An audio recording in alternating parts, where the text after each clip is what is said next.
Buenas noches amigos, bienvenidos una vez más a este espacio que compartimos todos los días junto a ustedes, aquí en San José Ahora Radio.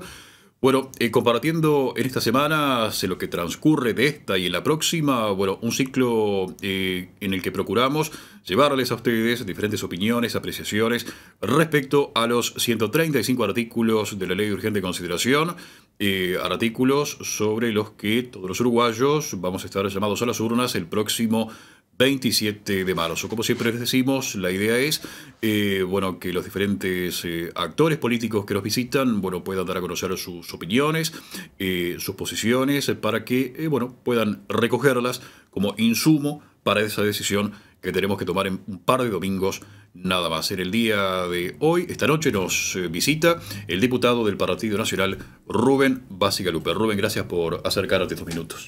Bueno, muchas gracias a ustedes. Un saludo a la audiencia. Bueno, para un poco conversar sobre este tema que bueno, es el tema del momento. Sin duda. Hasta el próximo 27, ¿no? Así es.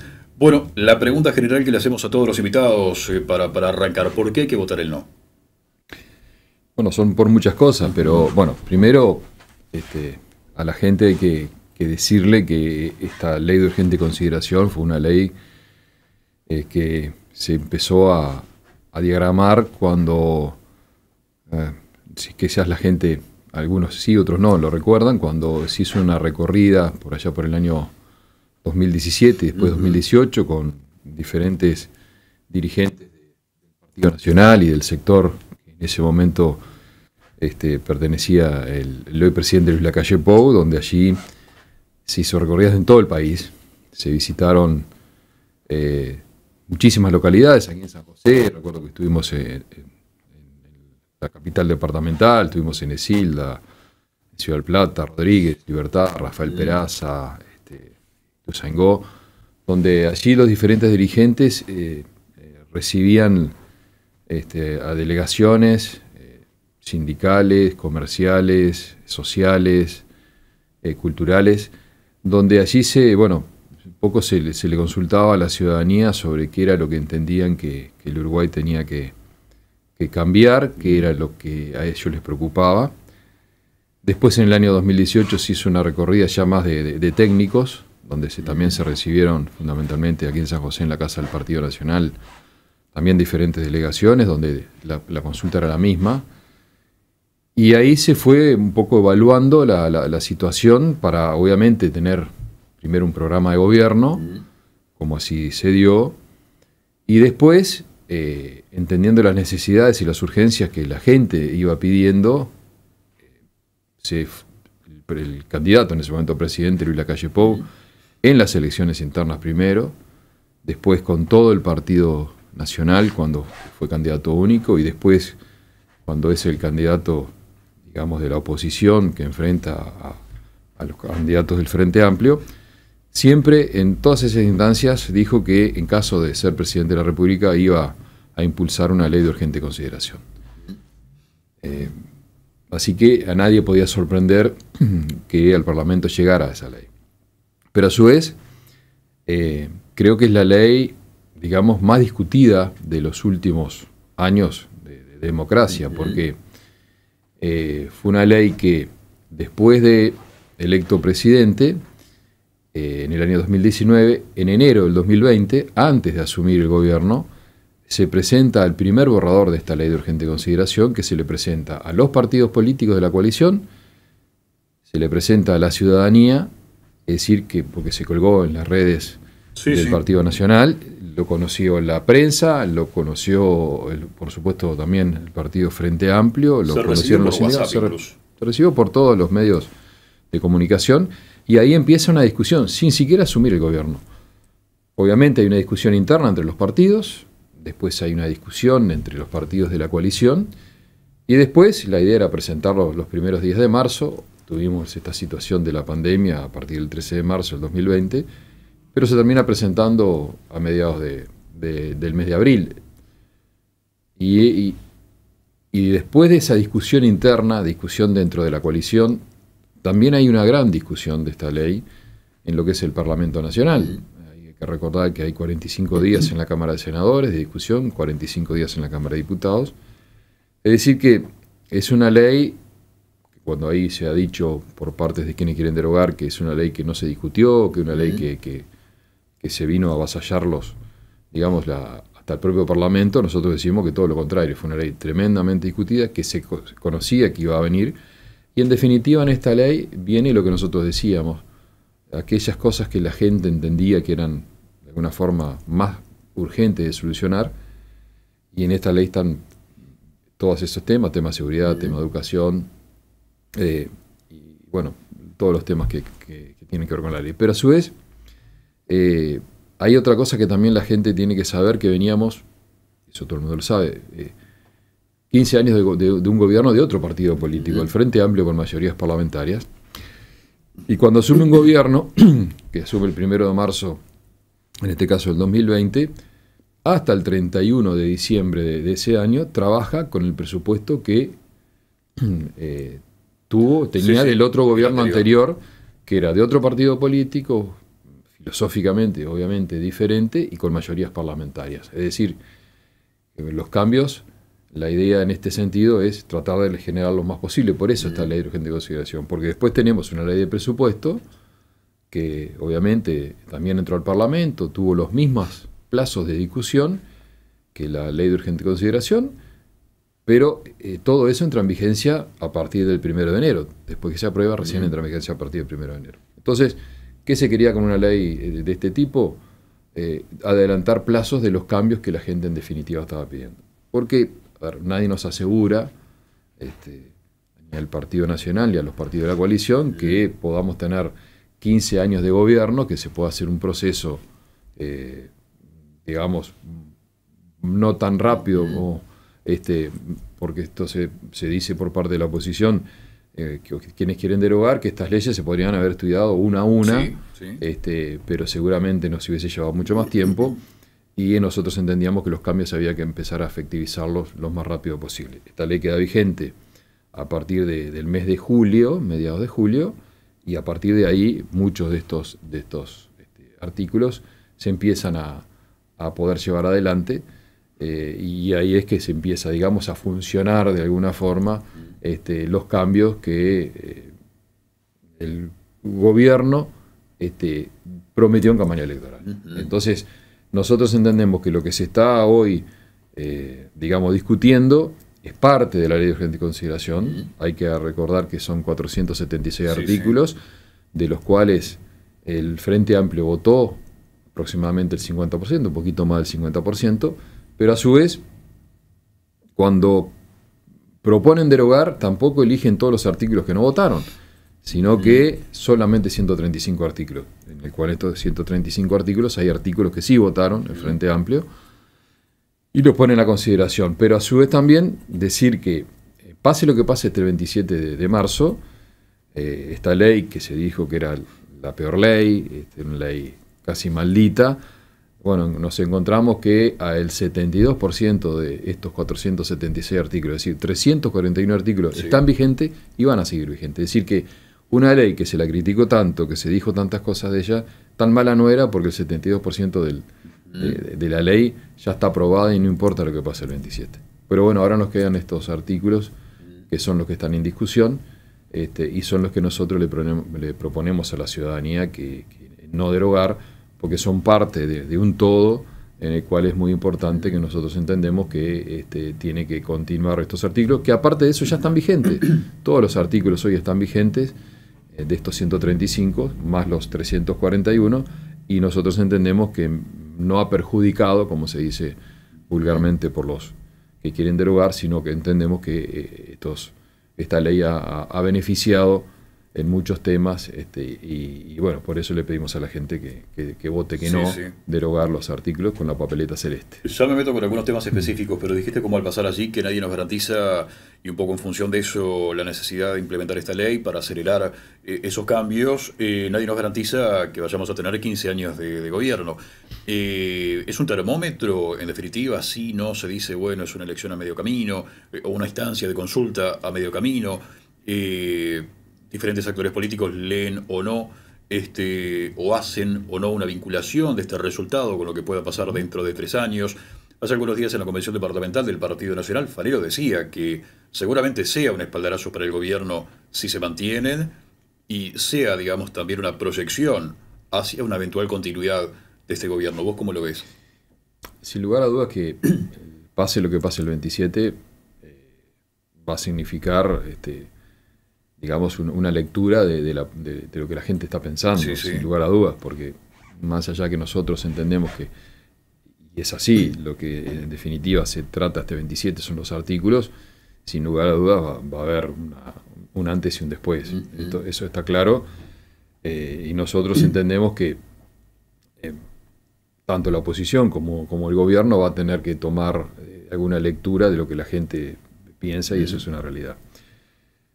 Nosotros sí entendemos, y por eso estamos trabajando, que la importancia de esto es la continuidad, porque en caso que los artículos se deroguen, bueno, vamos a tener que, de alguna forma, en muchos temas, tenemos que barajar y dar de nuevo. Tendremos que sentarnos a evaluar entre todos los partidos políticos de la coalición qué hacer, porque nosotros en el tema seguridad, por ejemplo, que es uno de los temas creo más importantes. Antes de meternos en el tema seguridad, ¿al gobierno le quedan alternativas para poder, digamos, implementar los cambios que eventualmente quería con estos 135 artículos y que la gente puede llegar a derogar? En la medida que la gente dice no. Bueno, a ver, o sea, tiene como el derecho, si vale la expresión, acá hay un tema que es muy importante. Acá no se está hablando, por un lado, seguridad, por otro lado, educación, por otro lado, adopciones y bueno, piquetes, etcétera. Acá es un conjunto de situaciones en el cual, sin lugar a dudas, abarca muchos temas. Y se va a tener que evaluar. Nosotros estamos convencidos que él no va a ganar, pero si no ganara se tendría que evaluar en qué temas nosotros tendríamos que insistir y en qué temas no. Porque nosotros en el tema seguridad, que fue en definitiva el gran tema que nosotros y que la gente tenía antes del año 2010, antes del año 2020, en el año 2019, 2018, 2017, el gran problema que la gente entendiera el tema de seguridad. Y nosotros entendemos que hay algo muy importante que se ha dado en estos años, que es digamos que la LUC, con el esfuerzo de la policía y con la impronta que le dieron los ministros y el Ejecutivo, ha tenido un resultado positivo en decir que los delitos han bajado, y eso es una realidad objetiva, más allá que si nos dicen estamos conformes, no estamos conformes, los delitos tienen que seguir bajando, pero estas herramientas han servido para eso. Y obviamente que no vamos a decir nosotros, no nos importa, vamos a salir y votar los mismos artículos porque tenemos las mayorías parlamentarias, sino obviamente hay que hacer una evaluación, pero también hay que evaluar en lo que pueden significar los retrocesos en estos temas, que son temas para nosotros trascendentes, en caso que se llegan a derogar, porque quizás hay gente que está conforme con la seguridad y no está conforme con la situación de la educación por estos cambios que se manejaron. Sí. Y bueno, va a haber que evaluar si quizás hay que hacer algunos cambios o mantener estos cambios en la seguridad y no en la educación, y bueno, volver a lo que se estaba haciendo o en otros temas. Agarré dos temas puntuales que quizás son los temas más grandes que hay. Pero bueno, en ese sentido yo creo que hay que barajar y dar de nuevo, sentarse obviamente nuevamente a evaluar cuáles son las cosas que hay que volver a insistir, quizás no de esta misma forma, obviamente, quizás no también, seguramente convocando a la oposición para hablar de los temas, porque hay temas que son, o sea, nosotros entendemos que si en el tema seguridad son derogados estos artículos, dábamos pasos atrás muy importantes y la delincuencia va a avanzar nuevamente. Avancemos en ese tema, ya que empezamos a meternos en temas específicos. El tema seguridad. No voy a hacer yo mención a los cuestionamientos que hay, porque en definitiva son conocidos. Te pregunto, ¿cuáles son los elementos que de alguna forma se pueden poner sobre la mesa para demostrar que efectivamente la LUC y aquellos artículos que están cuestionados han sido un factor clave para que esas cifras del Ministerio del Interior hoy hablen de un descenso de los delitos? Primero se ha dado la situación de un respaldo a la policía. ¿Respaldo a la policía para qué? Para actuar. Nosotros, todos los vimos, los uruguayos, cuando la policía en ciertos lugares, en ciertas instancias, retrocedía ante la delincuencia. Y nosotros entendemos que esas son situaciones que no se pueden dar, porque si la policía, que en definitiva es la que nos cuida, cuando va a hacer un procedimiento tiene que retroceder porque, bueno, la delincuencia o los vecinos no quiere que se ingrese o que se lleve detenido a ciertas personas, veníamos muy mal en ese sentido, y no había de parte del Poder Ejecutivo y del ministro de ese momento, digamos, un respaldo a la policía, que en definitiva es la primer, es decir, es el primer impulso que tiene que tener, el primer respaldo que tiene que tener la policía. Primero eso, sin la LUC, digamos.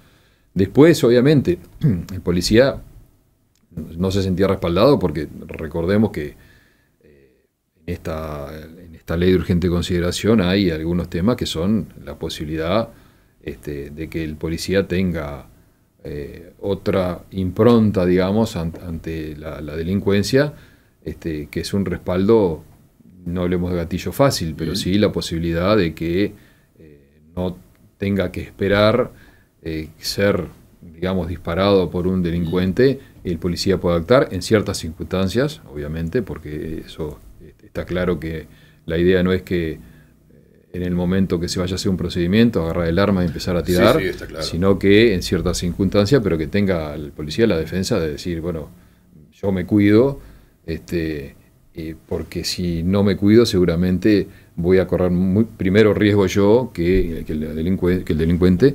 Y ese tipo de cosas que se dijo que en un momento podía ser gatillo fácil, digamos, no se ha dado en ese sentido, y los números están a la vista, más allá del abatimiento de la delincuencia, de delincuentes o de la delincuencia que eran un número mayor antes de la LUC y ahora no ha sido de esa forma.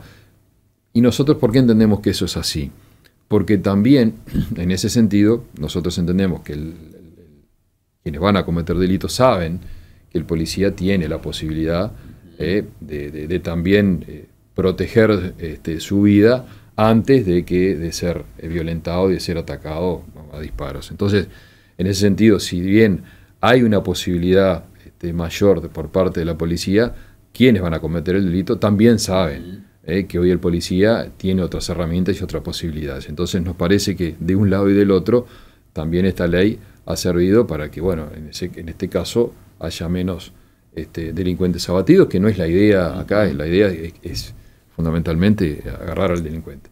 Pero para nosotros hay algo que es lo más importante y que yo siempre digo, no ahora, sino desde hace mucho tiempo, que la policía tiene que estar para, obviamente, combatir el delito, salir, correr al delincuente, atraparlos y llevarlos a la justicia, pero lo que tiene que estar la policía fundamentalmente es para prevenir. Porque uno sabe los delitos que se cometen, uno no sabe los delitos que no se cometen por la prevención. Y nosotros en ese caso, lo que hemos visto, digamos, desde la LUC para acá es una mayor presencia policial, digamos, de control.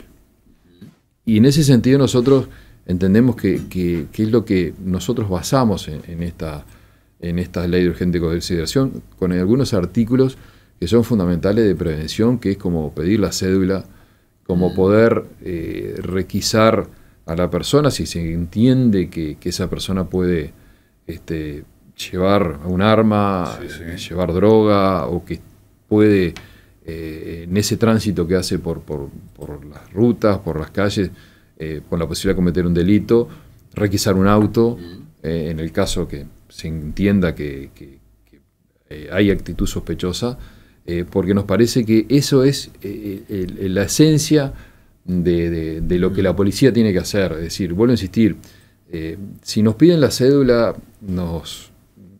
creo que a todos nos ha pasado en este tiempo, tanto en San José, digamos, porque estamos en San José, esto pasa en todo el país, o en la ruta, nos parece que es una forma de ir controlando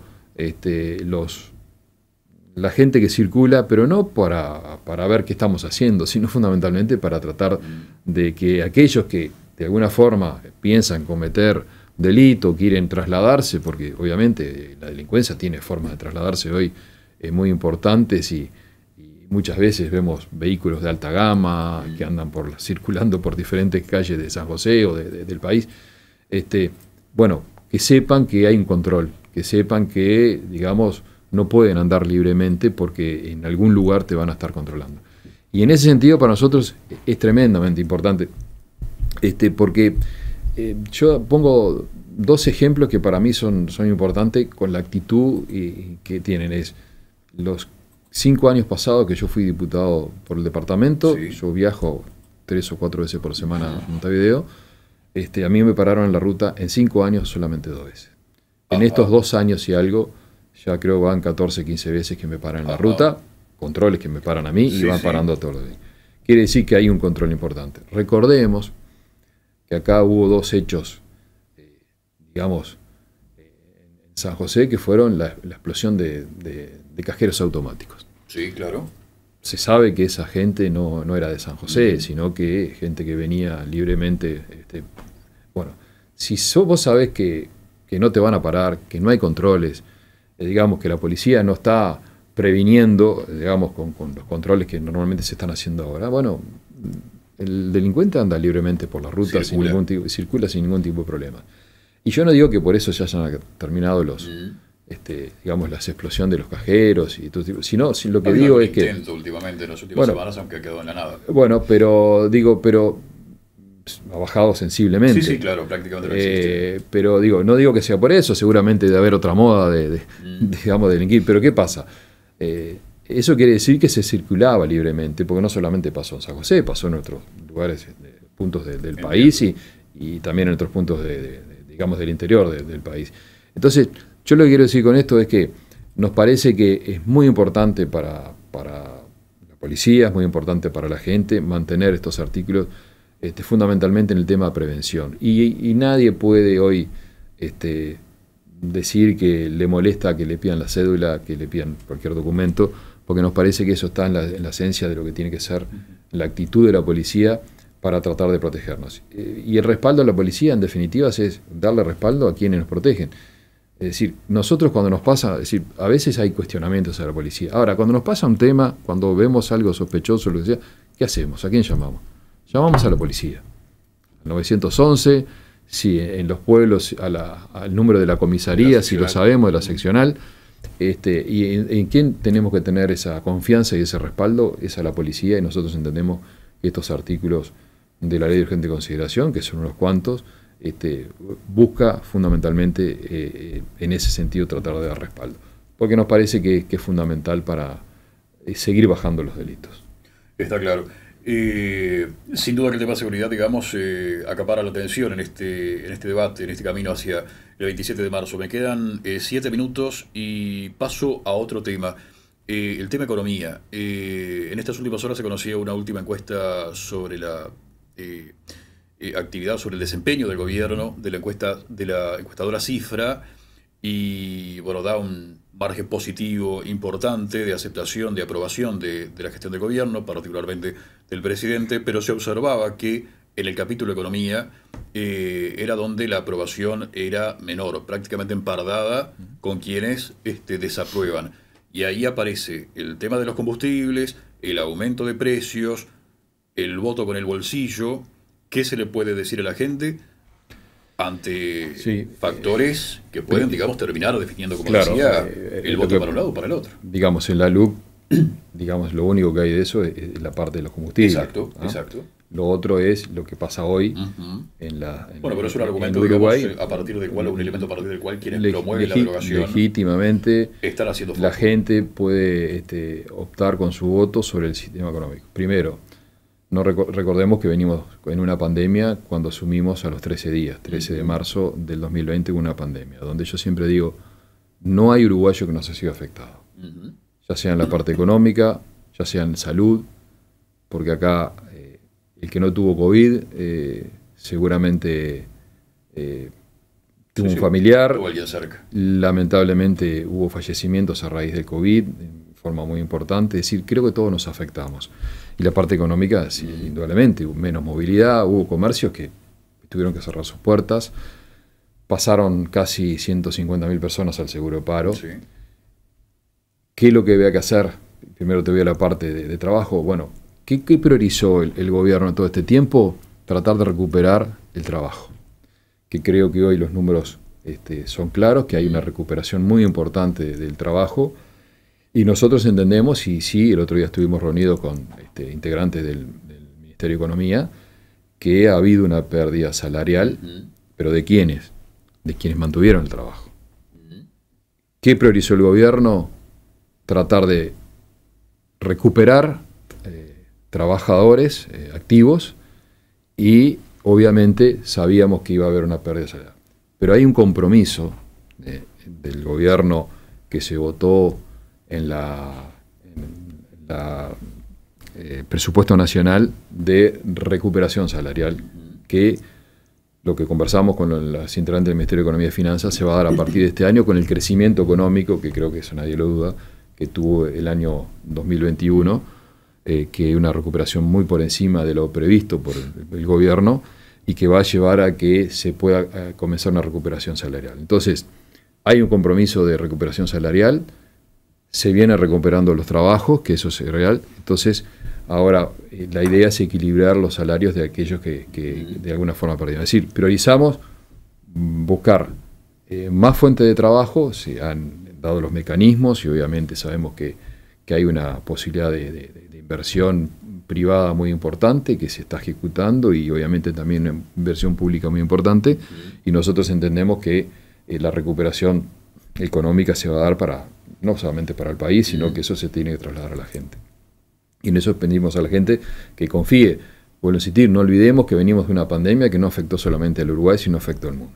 Y después tenemos el tema, sin lugar a dudas, de los combustibles, que es un tema sensible para la gente, donde lo que se hizo fue dar cristalinidad al tema de los combustibles.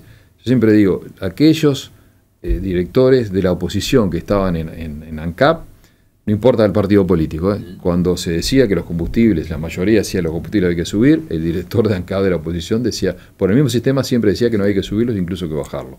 Y pasó en los gobiernos anteriores al Frente Amplio, pasó en los gobiernos del Frente Amplio y también pasa ahora. Que en este sistema, es decir, se le dice a la economía... Estamos ante una promesa clara y concreta del presidente de la República diciendo que si ganaba no subían los combustibles. Según la gente, digamos, hace también. No, está bien, pero digo, no nos olvidemos que cuando asumimos el gobierno teníamos un barril del petróleo a un precio muy diferente, y hoy tenemos un barril de petróleo a $110, creo que en estos días, ayer puntualmente bajó a unos 97, 98 dólares, y de alguna forma lo que nos va a marcar estos artículos, que fue votado por el Frente Amplio, estos artículos que tenemos ahí fueron votados por el Frente Amplio y redactados por el Frente Amplio.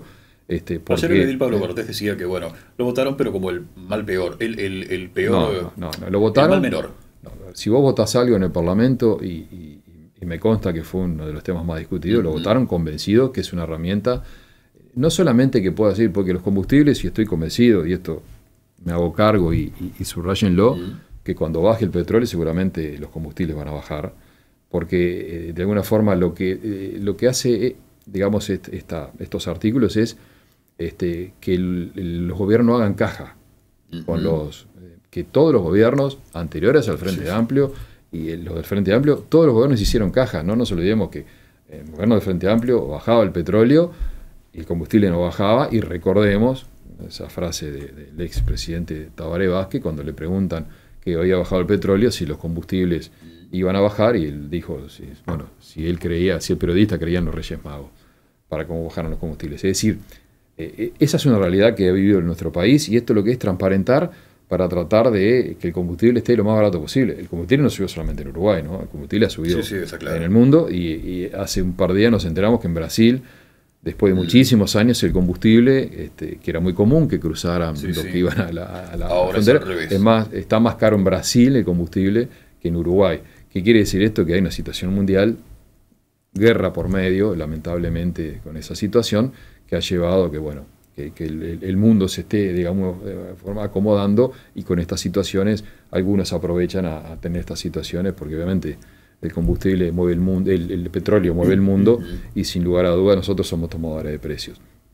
Pero nosotros entendemos que en el tema laboral, trabajo, se ha recuperado el trabajo, y tenemos un compromiso de recuperación salarial que no es un compromiso simplemente de que lo dijimos, sino que está en el artículo del presupuesto nacional, y que ahí hay un compromiso que para el 2024 tengamos esa recuperación salarial, porque a su vez también tenemos una recuperación en la economía muy importante y que entendemos que vamos a seguir mejorando por todo lo que dijimos sobre la inversión privada y también una inversión pública muy importante, que entre la inversión pública está lo que ha anunciado Falero en este año, de la gran inversión que está haciendo el Ministerio de Transporte y Obras Públicas. Rubén, gracias por habernos acompañado. Como les decimos a todos los invitados, la idea no es polemizar, sino que en definitiva cada uno pueda exponer dentro de lo que el tiempo nos permite, por lo menos sobre 2-3 aspectos de estos 135 artículos, para que la gente pueda tomar lo más claramente posible las posiciones y las opiniones de cada uno de los actores. Gracias por habernos acompañado. No, muchas gracias a ustedes y a la audiencia, que el 27 nos acompañe y nos dé otra vez la confianza para poder seguir gobernando, y después sí en el 2024 que haga un análisis de lo que hizo este gobierno, después si nos da otro crédito de gobernar o no. Muy amable. Muy gracias a ustedes. Muy bien, amigos, y a ustedes, como siempre, el agradecimiento por haber estado allí. Mañana, ya cerrando la semana, los volvemos a invitar para estar nuevamente juntos sobre las 21 horas en este ciclo que compartimos durante estos días de cara al referéndum del próximo 27 de marzo. Buenas noches para todos. Gracias por habernos acompañado.